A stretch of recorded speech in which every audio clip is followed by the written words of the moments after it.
Hi everyone, welcome to YouTube channel Upright Education. तो आज आप लोगों के लिए एक बहुत ही अच्छा गुड न्यूज़ है, क्योंकि जैसे कि मैंने बताया था क्लासेस में, जो मेरा पेड क्लासेस होता था यूपीपीएससी का, उसमें मैंने बताया था कि मैं नॉन टेक्निकल पहले कभी पढ़ाया नहीं हूँ। मैं नॉन टेक्निकल की बहुत ज़्यादा जानकारी नहीं रखता हूँ, लेकिन मैंने कुछ एग्जामिनेशंस दिए हैं और कुछ एग्जामिनेशंस में मैं सेलेक्ट हुआ हूँ। तो उसी बेसिस पे मुझे जो भी जीके का नॉलेज होगा, जो भी जनरल नॉलेज का नॉलेज होगा, वो मैं आप लोगों के साथ शेयर करूंगा। चाहे आप आईआरईएल की तैयारी कर रहे हो, आईआरईएल का जो एग्जाम होने वाला है रिसेंटली, उसमें भी जीके का एक अच्छा खासा पोर्शन है। यूपीपीएससी का जो आप तैयारी कर रहे हैं, उसमें भी अच्छा खासा जीके का पोर्शन है। साथ ही साथ आप किसी भी कॉम्पिटिटिव एग्जामिनेशन में बैठते हैं आज के दौर पे, तो सब में लगभग कुछ ना कुछ जीके का पोर्शन पूछा ही जाता है। तो आप इस वीडियो को शुरू से लेकर लास्ट तक देखिएगा। आपको सही लगे तो अपने दोस्तों के साथ शेयर जरूर कीजिएगा। एक लाइक का मैं आपसे उम्मीद रखता हूं कि अगर मैं इतनी मेहनत कर रहा हूं तो आप इस वीडियो को एक लाइक कर दीजिएगा। कमेंट सेक्शन में आप चाहें तो कुछ कह सकते हैं, अपना ज़रूरी सुझाव दे सकते हैं। तो चलिए स्टार्ट करते हैं। आज हम लोग पढ़ने वाले हैं वाइल्ड लाइफ सेंचुरी क्या होता है, नेशनल पार्क क्या होता है, बायोस्फीयर क्या होता है, अलग अलग टाइप का फॉरेस्ट कौन कौन सा होता है, स्पीसीज को कौन कौन से कैटेगरी में डिवाइड किया गया है, और टाइम मिला तो आगे और भी पढ़ाऊंगा कि अलग अलग स्टेट में कौन कौन से नेशनल पार्क है जो बहुत इंपॉर्टेंट है। ठीक है, चल। तो सबसे पहले देखिए, बायोडाइवर्सिटी का मतलब क्या होता है, पहले इसको समझते हैं कि what do you mean by A biodiversity. तो सिंपली ऐसा समझिए कि आप एक बार निकले घर से बाहर, और घर से बाहर निकलने के बाद थोड़ा जंगल की तरफ घूमे, तो वहाँ पे आप देख रहे हैं कि एक जानवर दिखाई दिया, जो कुछ हाथी टाइप का आपको जानवर दिखाई दिया, है ना। एलिफेंट आपको दिखाई दिया। इसके बाद आप थोड़ा और आगे गए तो आप देखे कि कैटल है, काऊ है, बुफेलो है, ये सब दिखाई दिया। थोड़ा सा और आगे चले तो आपको तितली दिखाई दिया, बटरफ्लाई दिखाई दिया। थोड़ा और आगे चले तो आपको कुछ कुछ दिखाई दिया, पेड़ पौधा, अलग अलग लैंडफॉर्म्स। तो ये सब कुछ को अगर हम मिला दें तो ये एक बायोडाइवर्सिटी कहलाएगा। क्या कहलाएगा? बायोडाइवर्सिटी। बायोडाइवर्सिटी सब कुछ को अगर मिला दे तो बायोडाइवर्सिटी है। इसमें सब कुछ आ जाता है। क्या क्या आ जाता है? Flora and fauna. ठीक है, फाउना भी आ जाता है, साथ ही साथ लैंडफॉर्म भी आ जाता है, जियोलॉजिकल प्रोसेस भी आ जाता है, मैकेनिकल प्रोसेस भी आ जाता है। ये सब कुछ आपका बायोडाइवर्सिटी के अंदर में आता है। तो दो टर्म आता है, पहले इसको समझिएगा, बेसिक को क्लियर करते हुए चलेंगे ताकि आपको कहीं भी दिक्कत ना हो। सबसे पहले एक टर्म समझते हैं, what do you mean by flora, what do you mean by fauna. For example मैं आपको देता हूं कि फ्लोरा और फाउना आपको कहाँ देखने को मिलेगा। तो चलिए एक काम करते हैं, हम यहाँ पे विकीपीडिया में सर्च करते हैं। कोई भी, जैसे तो उत्तर प्रदेश की तैयारी कर रहे हैं तो यहाँ पे सर्च करते हैं उत्तर प्रदेश विकीपीडिया। इसको सर्च करते हैं और देखते हैं इसके बारे में। चलिए हम पढ़ना चाहते हैं कि उत्तर प्रदेश का विकीपीडिया क्या है। तो इसको जब आप स्क्रॉल करेंगे, आप नीचे नीचे नीचे करके स्क्रॉल करेंगे, तो आपको इसमें एक टर्म मिलेगा, फ्लोरा एंड फाउना। अब गौर से देखिएगा, यहाँ पे एक टर्म मिलेगा फ्लोरा एंड फाउना। किसी भी स्टेट के बारे में, किसी भी एरिया के बारे में, किसी भी कंट्री के बारे में, और कोई भी कॉन्टिनेंट के बारे में आप पढ़िएगा तो आपको फ्लोरा एंड फाउना टॉपिक मिलेगा ही मिलेगा। तो आखिर होता क्या है फ्लोरा एंड फाउना? तो चलिए समझते हैं। फ्लोरा का मतलब होता है जो भी फ्लावर वाला टर्म है। जैसे अगर कोई फूल वाला पौधा है तो उसको हम क्या कहेंगे कि यहाँ पे जो फ्लोरा है, फ्लोरा, उसमें कुछ फूल वाले पौधे मिलते हैं। कुछ नागफनी जैसे कांटा है, जैसे रेगिस्तान में अगर हम बोलेंगे फ्लोरा के बारे में तो बताएंगे कि भैया रेगिस्तान एक जगह है, रेगिस्तान में खाली कांटा मिलता है, उसमें फूल वूल नहीं उगता है, हरा हरा झाड़ी नहीं मिलेगा, पेड़ पौधा नहीं मिलेगा। तो जितना भी पेड़ पौधा, घास फूस, हल्का हल्का जो जीव, मतलब फ्लोरा में आता है, फ्लावरिंग नेचर का आता है, वो सभी के सभी फ्लोरा में आते हैं। चाहे उसमें फूल लगे नहीं लगे, पेड़ पौधा हो, घास हो, फूस हो, उसके बाद और भी बहुत सारे छोटे छोटे जड़ी बूटी वगैरह होता है, जड़ वाला जो चीज़ होता है, सभी के सभी आपके फ्लोरा में आते हैं। दूसरा होता है term fauna. What do mean by fauna? Fauna का मतलब होता है हर एनिमल, मैमल, रेप्टाइल्स, ये सभी के सभी फाउना में आते हैं। जैसे चूहा, बिल्ली, गाय, भैंस, हाथी, जानवर जैसे आपका शेर, बाघ, चीता, छोटा छोटा कीड़ा, इंसेक्ट, जो आपका छोटा मोटा और भी जो रेंगने वाला कीड़ा होता है, अर्थवर्म वगैरह, सब का सब आपका फाउना में आएगा। जो भी जीव जंतु होता है वो आपका फाउना में आता है, और जो भी पेड़ पौधा और उस कैटेगरी में रहते हैं वो आपके फ्लोरा में होते हैं। तो कभी भी आप फ्लोरा और फाउना पढ़िएगा तो आई होप आपको कभी भी कंफ्यूजन नहीं होगा। तो चलिए अब थोड़ा सा अपना पीपीटी को ओपन करते हैं और थोड़ा सा इसको पढ़ते हैं। तो सबसे पहले बोला गया है कि वाइल्ड लाइफ जो भारत का है बहुत ज़्यादा डाइवर्सिफाइड है। इसमें नेशनल पार्क, बायो रिजर्व और मेराइन प्रोटेक्टेड एरियाज ऐसे कर करके बहुत सारे कैटेगरी में बांटा गया, जिसमें से मेन जो 3 कैटेगरी है उसके बारे में आपको हम पहले पढ़ा देना चाहते हैं। मेन 3 कैटेगरी क्या क्या होता है, तो इसके लिए फिर आपको फोटो दिखाना पड़ेगा, ज़्यादा बेहतर होगा अगर आप फोटो से समझते हैं तो। चलिए, वाइल्ड लाइफ सेंचुरी क्या होता है, बायोस्फीयर रिजर्व क्या होता है और नेशनल पार्क क्या होता है, इसको समझिएगा। ठीक, सबसे पहले हम आते हैं वाइल्ड लाइफ सेंचुरी के अंदर में।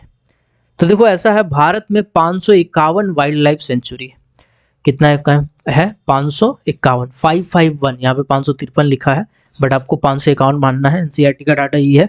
551 वाइल्ड लाइफ सेंचुरी है भारत में फिलहाल। वाइल्ड लाइफ सेंचुरी क्या होता है यार, वाइल्ड लाइफ सेंचुरी एक ऐसा जगह होता है जहाँ पे कुछ एनिमल जो होते हैं, जो नेग्लेक्टेड एनिमल होते हैं, वो फ्रीली मूव कर सकते हैं विदाउट एनी एक्सटर्नल इंटरप्शन। मतलब उसको कोई डिस्टर्ब नहीं करेगा, उसका कोई शिकार नहीं करेगा। वहाँ पे अगर कोई शिकार करता है तो वो इलीगल है, किसी भी जानवर का शिकार करता है तो इलीगल है। वाइल्ड लाइफ सेंचुरी में कुछ प्रिकॉशन लागू होता है कि आप उसका शिकार नहीं कर सकते हैं, आप उसको नुकसान नहीं पहुंचा सकते, आप वहाँ का पेड़ नहीं काट सकते, आप वहाँ का जंगल नहीं काट सकते। तो ये सब जो टर्म लागू हो जाता है वो आपका आता है वाइल्ड लाइफ सेंचुरी में। वाइल्ड लाइफ सेंचुरी अभी आप फिलहाल इतना समझिए, बाकी मैं आपको समझाता हूँ थोड़ा देर में। दूसरा आते हैं बायोस्फीयर रिजर्व। बायोस्फीयर रिजर्व क्या होता है, तो देखो भारत में 18 बायोस्फीयर रिजर्व है, सबको दिखाता हूँ, एक मिनट। बायोस्फीयर रिजर्व का मतलब है जहाँ पे पेड़ पौधा कुछ इस लेवल का बनाया गया है, कुछ इस तरीके से पेड़ होंगे, पौधा होंगे, लैंडफॉर्म्स होंगे, जो पूरे के पूरे एनिमल के लिए सही होगा। बायोस्फीयर में आपका ट्राइबल आदमी भी रह सकता है, कुछ ट्राइबल होते हैं, कुछ आदिवासी जनजाति के होते हैं जो उस बायोस्फीयर में रह सकते हैं, जानवर के साथ ही साथ। कुछ लिमिटेशंस होते हैं, बायोस्फीयर का बहुत सारा टाइप होता है, समझाएंगे आपको थोड़ा देर। फिलहाल आप समझिए, बायोस्फीयर का मतलब होता है जहाँ पे आदमी जानवर दोनों साथ में रह सकता है, और वो कुछ ऐसा एरिया होता है जो प्रोटेक्टेड एरिया होता है, ठीक है, जहाँ का डेवलपमेंट किया जाता है प्लांट एनिमल ये सब चीज़ के लिए, ठीक है। सरकार के द्वारा बहुत सारा मुहिम चलाया जाता है उस चीज़ को सुधारने के लिए। और लास्ट में आते हैं नेशनल पार्क। नेशनल पार्क क्या होते हैं सर, नेशनल पार्क मतलब एक दीवार बनाएंगे हम, एक पर्टिकुलर एरिया को घेर देंगे, दीवार गाद के, फेंसिंग करके, कुछ भी करके हम एक पर्टिकुलर एरिया को घेर देंगे। अब उस पर्टिकुलर एरिया के अंदर में भी अगर जानवर रह रहा है तो उसको हम खुला भी छोड़ सकते हैं या बंद भी कर सकते हैं। जैसे हम ऐसे करके पैक कर करके उसको हम क्या करेंगे, जैसे शेर का अलग बाड़ा, बाघ का अलग बाड़ा, अलग फेंसिंग, है ना। कोई अगर हिरन है तो उसको अलग। जैसे नेशनल पार्क को आप एक तरह से समझने के लिए समझ सकते हैं जू, जू आप समझ सकते हैं नेशनल पार्क को, लेकिन ऐसा जरूरी नहीं है कि जू पूरा पूरी एक एक बाड़ा रहेगा। मतलब एक एरिया को घेर दिया जाता है पूरा पूरी, उसमें नेशनल पार्क उसको कहते हैं। उसमें इंसान जा सकता है टूरिस्ट के तौर पे, टूरिस्ट के तौर पे जा सकता है, और कुछ सेफ्टी प्रिकॉशन के साथ जा सकता है। जैसे जीप में जा सकते हैं आप अपना गाड़ी में नहीं जा सकते हैं, आपको मतलब जीप के अंदर में ही बैठना, आप उतर नहीं सकते। तो ये सब नेशनल पार्क के कुछ रेस्ट्रिक्शंस होते हैं। इंसान जानवर को आप डिस्टर्ब नहीं कर सकते हैं, तो बहुत सारा रिस्ट्रिक्शंस है, और पूरा पूरी एक पर्टिकुलर एरिया में घिरा हुआ रहता है, ठीक है। अब कुछ टर्म जो आपका क्लियर नहीं हुआ होगा, मुझे पूरा पता है कि वाइल्ड लाइफ सेंचुरी और बायोस्फीयर रिजर्व ये आपका अच्छे से क्लियर नहीं हुआ होगा, आपको कुछ कंफ्यूजन होगा, ठीक है। नेशनल पार्क तो क्लियर हो गया होगा, भैया एगो बाउंड्री घेर देंगे, उसके अंदर जो जानवर उसको नेशनल पार्क। भारत में फिलहाल अगर बात करें नेशनल पार्क का, तो 104 नेशनल पार्क है, ये डाटा पुराना है, 104 नेशनल पार्क है भारत में फिलहाल। बायोस्फीयर का बात करेंगे तो बायोस्फीयर का संख्या कितना है, बायोस्फीयर का संख्या है टोटल 18 बायोस्फीयर रिजर्व अभी भारत में वर्तमान में है, तो 18 को याद रखिएगा।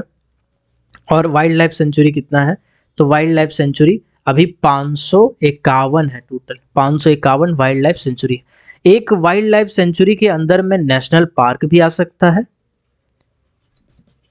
और एक बायोस्फीयर भी आ सकता है, ठीक है। तो वाइल्ड लाइफ सेंचुरी क्या हो गया, father and mother of national park biosphere. एक पूरा पूरी एरिया जो है, एक पूरा पूरी एरिया, एक पूरा मान लीजिए हम घोषित कर देंगे कि जो धनबाद जिला है, धनबाद जिला में इस पॉइंट से लेकर के इस पॉइंट तक मतलब 1 किलोमीटर का दायरा होगा, इतना स्क्वायर किलोमीटर का जो एरिया है उसको हम वाइल्ड लाइफ सेंचुरी डिक्लेयर करते हैं, मुहर मार देंगे उसके बाद वहाँ पे जितना भी आदमी रह रहा होगा उसको शिकार नहीं कर सकता है वो, अगर ट्राइबल है तो रह सकता है, बहुत सारे रिस्ट्रिक्शन है वहाँ पे रहने के लिए, कंस्ट्रक्शन का काम नहीं हो सकता, एयरपोर्ट नहीं बन सकता, रोड वगैरह नहीं बन सकता जरूरी को छोड़ के, उसमें डेवलपमेंट नहीं किया जा सकता है। तो बहुत सारा चीज़ लागू हो जाता है वाइल्ड लाइफ सेंचुरी लागू होते ही। ठीक है, तो आई होप अब आपका वाइल्ड लाइफ सेंचुरी क्लियर हो गया होगा। अब आपको कन्फ्यूज़न होगा बायोस्फीयर रिजर्व में, तो चलो ये भी मिटा देते हैं यार।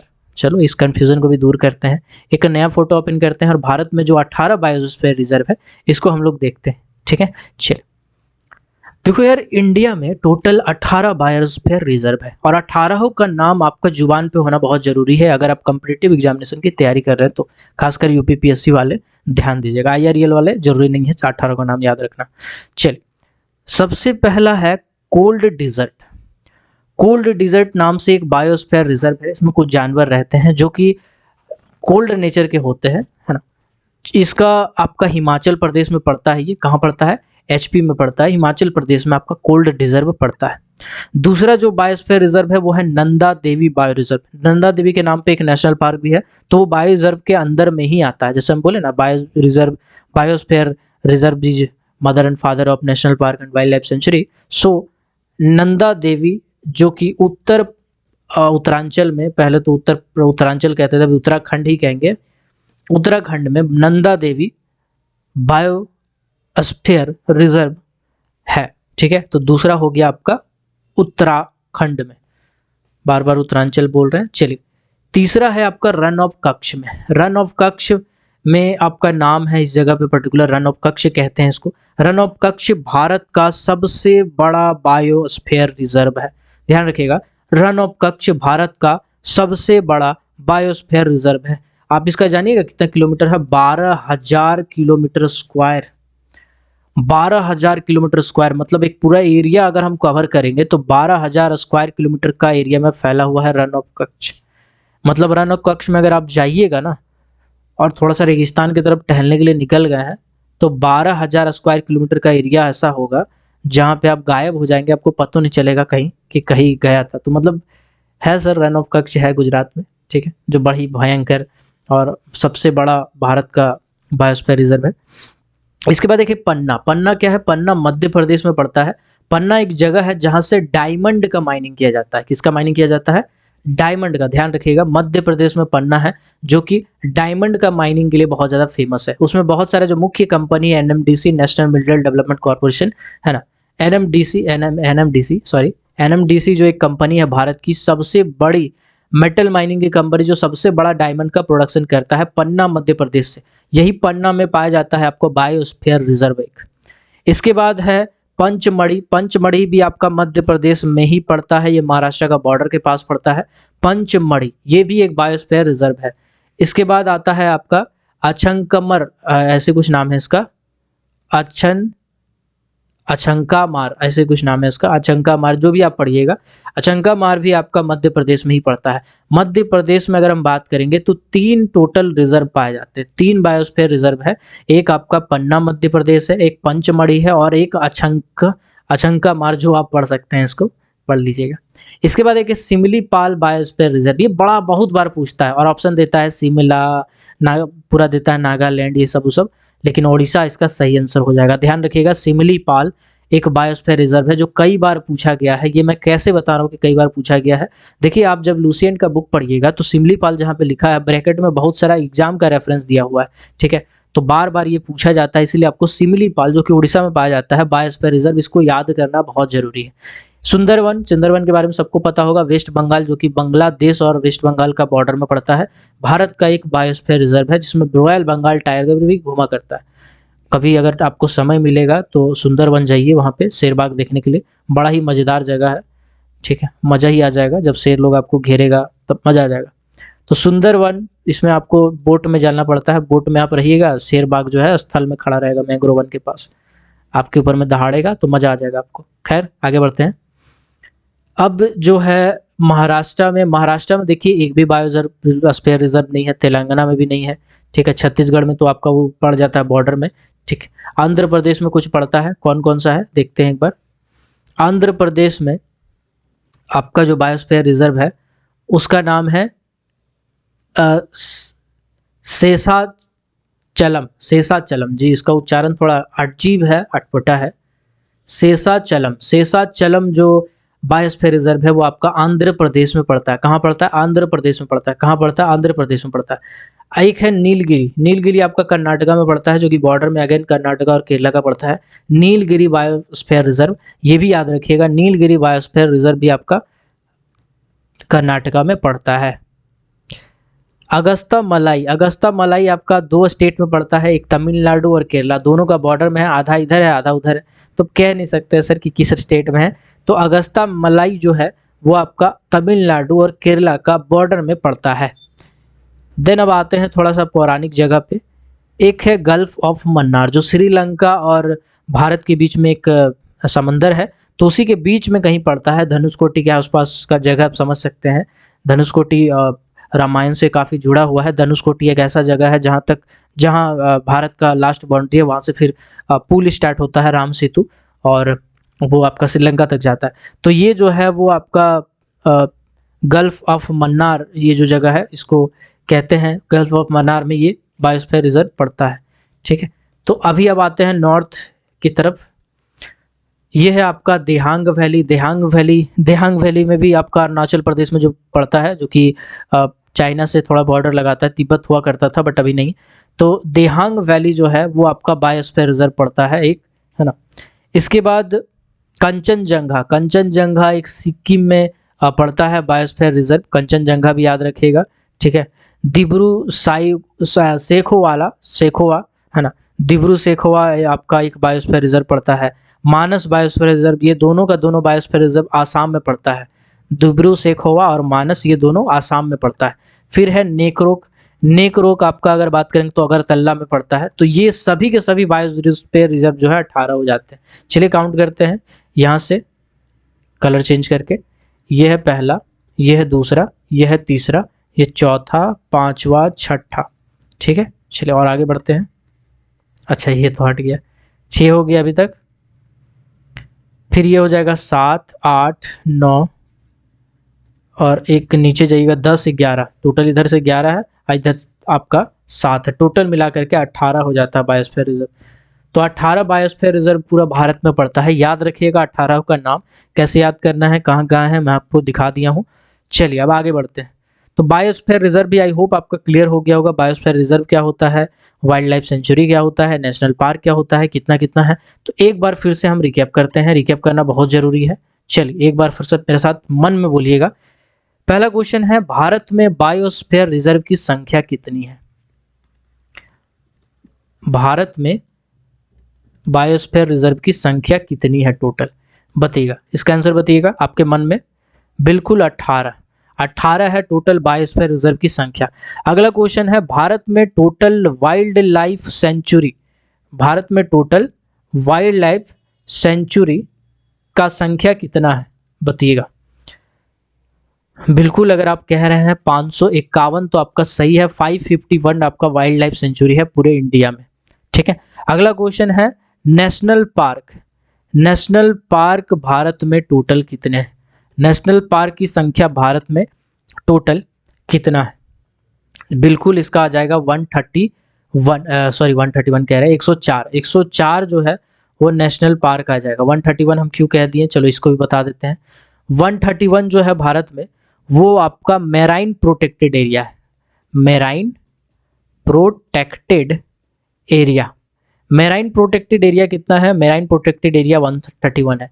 ये क्या होता है, तो देखो यार, समुद्री जगह या कोई नदी या कोई नाला या कोई झील ऐसा जिसमें कोई जानवर रहते हैं, जो जानवर को बचाना जरूरी है, उस जगह को हम लोग क्या करते हैं, मेराइन प्रोटेक्टेड एरिया डिक्लेयर कर देते हैं। ऐसा भारत में टोटल 131 है। तो आई होप ये सब आपका दिमाग में क्लियर हो गया होगा। अब हम लोग बायोस्फीयर को थोड़ा सा और डिटेल में समझते हैं, क्योंकि आपके लिए बहुत इंपॉर्टेंट है, तो एकदम डिटेल में समझते हैं। ठीक है, चलिए। तो बायोस्फीयर को हम ऐसा समझते हैं, बायोस्फीयर को बहुत सारा जोन में बांटा गया है।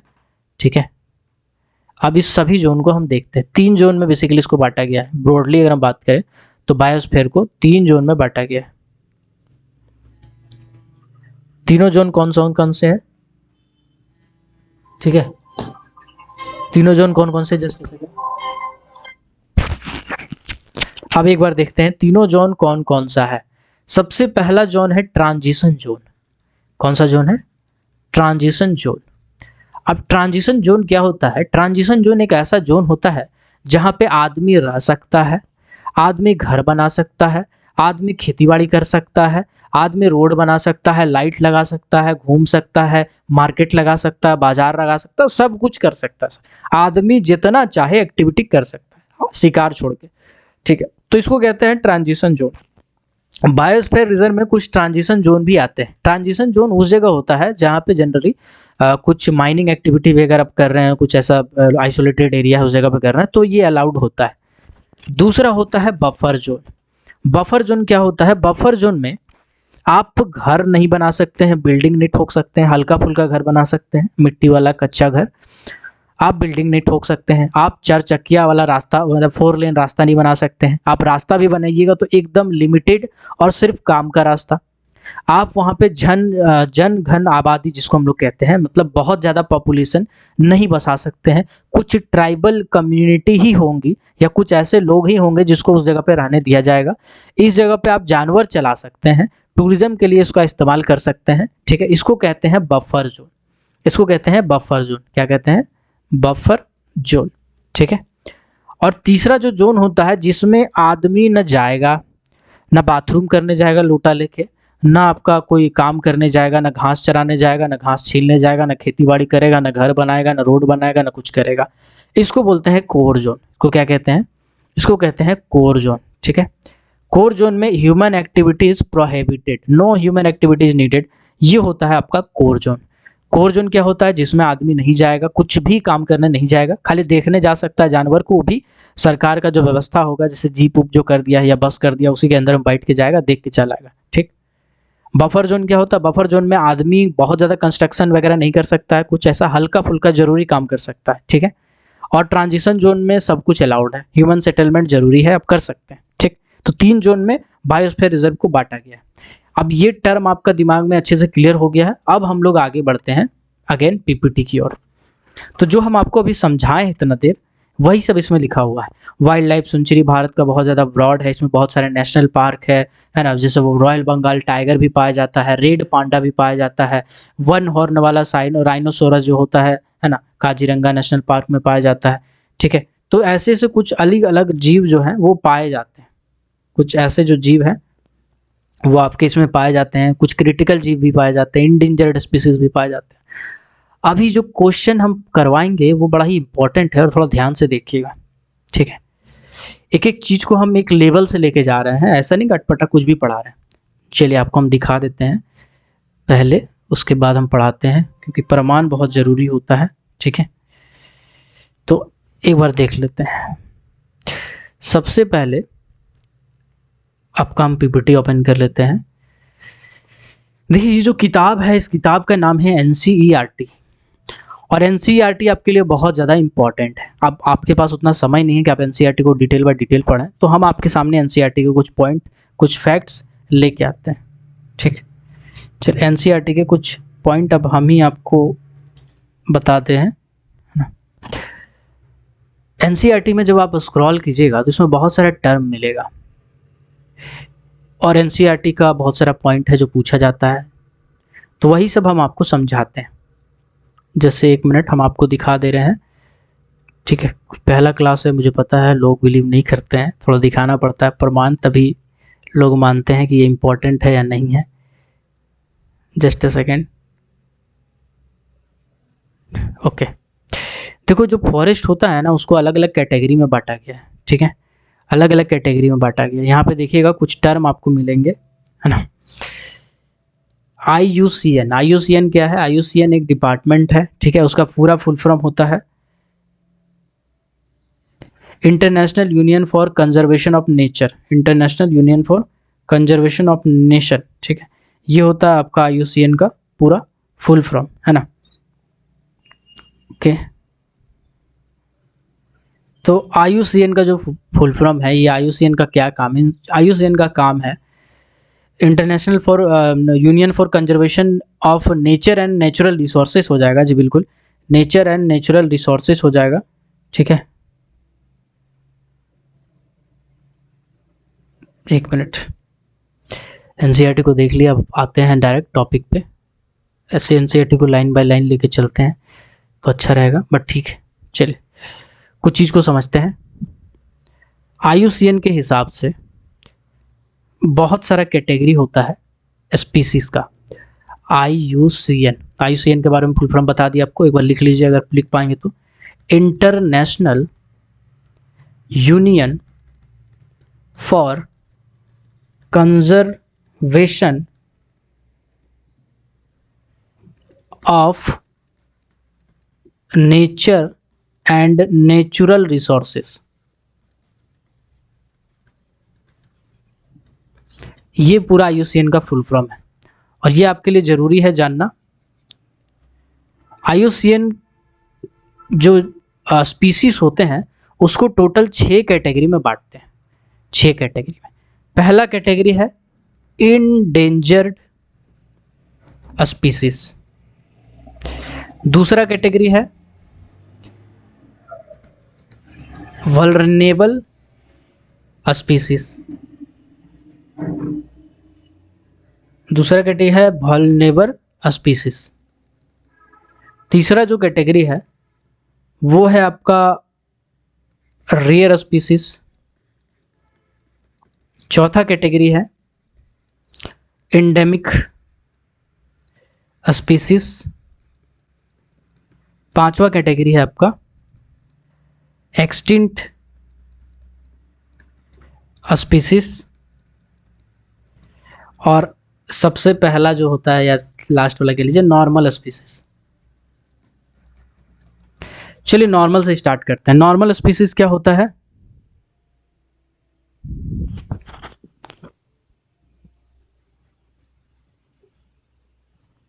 ठीक है, थोड़ा सा मैसेज आ गया था, 1 मिनट करते हैं।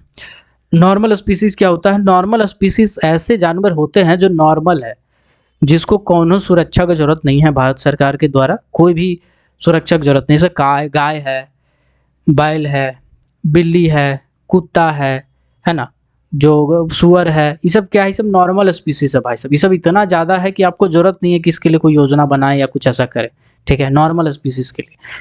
दूसरा आपका आता है इंडेंजर्ड स्पीसीज। इंडेंजर्ड स्पीसीज क्या होता है सर? इंडेंजर्ड स्पीसीज होता है कि ये सब का आबादी जो है ना बड़ा कम है और कुछ दिन में ये लुप्त हो जाएगा। कुछ दिन में क्या हो जाएगा? लुप्त हो जाएगा, ठीक है।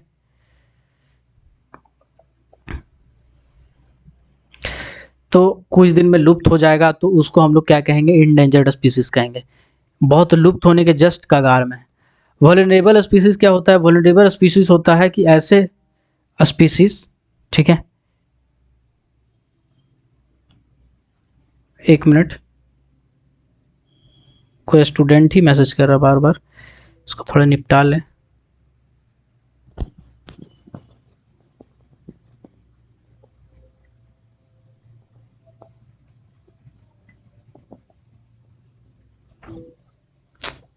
चलिए कोई नहीं, समझते हैं, कोई बात नहीं। लड़का भी परेशान है बेचारा, ऑफिस में बैठा हुआ है इसीलिए मैसेज कर रहा है, ठीक है।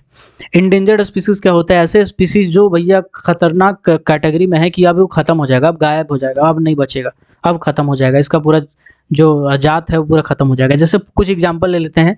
इंडियन राइनो है जो कि सिर्फ एक जगह पे पाए जाते हैं, लायन टेल्ड मोसाक है जो कुछ पाए जाते हैं। तो ये सब क्या है? इंडेंजर्ड स्पीसीज है। इंडेंजर्ड स्पीसीज कुछ ऐसे स्पीसीज होते हैं जो कुछ दिन में गायब हो सकते हैं, कुछ दिन में समाप्त हो सकते हैं। उसको हम लोग क्या बोलते हैं? उसको बोलते हैं इंडेंजर्ड स्पीसीज। उसको क्या बोलते हैं? इसको हम लोग बोलते हैं इंडेंजर्ड स्पीसीज, ठीक है। चलिए दूसरा जो स्पीसीज है वो है वल्नरेबल स्पीसीज। वल्नरेबल स्पीसीज क्या होता है? ये ऐसे स्पीसीज है जो इंडेंजर भी नहीं है, मतलब खत्म होने के कगार पे भी नहीं है, लेकिन अब वो इंडेंजर्ड में आ जाएंगे, मतलब थोड़ा सा भी और अगर कम होगा तो उसको अब हम ऐसा कैटेगरी में मानेंगे कि अब वो गायब हो सकता है, ठीक है। तो वल्नरेबल है ना, उच्चारण नहीं हो रहा है, हंसिएगा नहीं। वल्नरेबल स्पीसीज ऐसे स्पीसीज होते हैं जो इंडेंजर्ड स्पीसीज में आने के कैटेगरी में होते हैं, ठीक। रेयर स्पीसीज, रेयर स्पीसीज का मतलब है कि जो बहुत कम मिलता है, जो इंडेंजर में आ सकता है या वल्नरेबल में आ सकता है, ठीक है। इंडेंजर्ड या वल्नरेबल मतलब वल्नरेबल में आ सकता है, बहुत कम मिलता है, उसको बोलते हैं रेयर स्पीसीज। इनमेडिक स्पीसीज क्या होता है? Endemic species. इंडेमिक स्पीसीज ऐसे स्पीसीज होते हैं जो दुनिया में सिर्फ एक या कुछ जगह ही मिलता है, कुछ स्पेसिफिक जगह ही मिलता है और कहीं नहीं मिलता है, उसको बोलते हैं इंडेमिक स्पीसीज। एक्सटिंक्ट का मतलब क्या होता है, जो अब खत्म हो चुका है, काफ़ी टाइम से नहीं मिला है, तो इसको बोलेंगे खत्म हो गया। ठीक, ये नॉर्मल है, जैसे गाय बैल, काउ कैट डॉग। ठीक, एक्सटिंक्ट हो गया जो गायब हो गया, जो खत्म हो गया है। एंडेमिक का मतलब क्या है, जो दुनिया के कुछ कोना में मिलता है, जो दुनिया के कुछ ही कोना में मिलता है।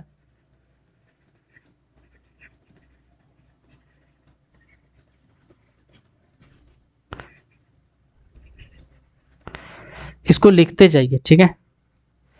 रेयर स्पीसीज का मतलब क्या होता है, रेयर स्पीसीज का मतलब है जो वल्नरेबल के अंदर आ सकता है।